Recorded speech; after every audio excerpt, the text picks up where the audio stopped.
কিছু শায়েখ তারা বলতে চাচ্ছে যে ইয়াউমে আরাফা এটা সৌদি আরবের সাথে মিল রেখে করতে হবে।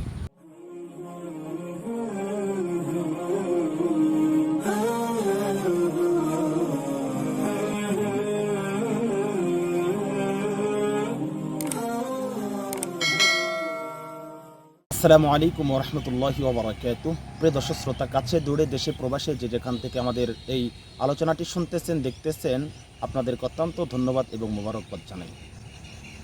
আমাদের সামনে আসতেছে ইয়াউমে আরাফা, অর্থাৎ আরাফাতের দিন। আরাফাতের দিন যেই দিন হাজিরা ওকুফ করে, আরাফাতের ময়দানে অবস্থান করে, সেই দিনটা মহান আল্লাহ তাআলার কাছে অধিক দামি। সেই দিনে একটি রোজা রয়েছে।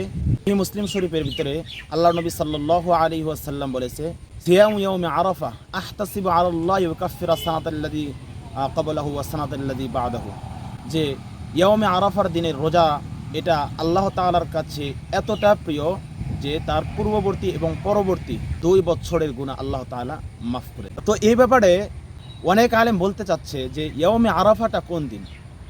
আমাদের কিছু শায়েখ তারা বলতে চাচ্ছে যে ইয়াউমে আরাফা এটা সৌদি আরবের সাথে মিল রেখে করতে হবে।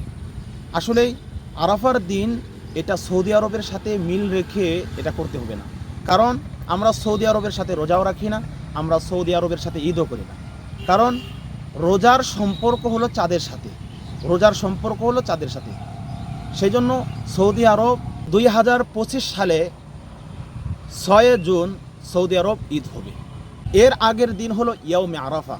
সৌদি আরবে এর আগের দিন হলো ইয়াউমে আরাফা, অর্থাৎ বৃহস্পতিবারে ইয়াউমে আরাফা।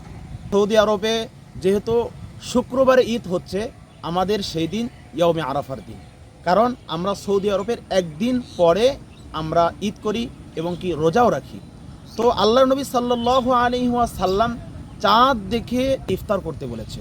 তো এখানে সৌদি আরবের সাথে মিল রেখে রোজা রাখা, অর্থাৎ ইয়াউমে আরাফার দিনে যে রোজাটা রয়েছে সেটা রাখা, এটা কোনো প্রশ্নই আসে না।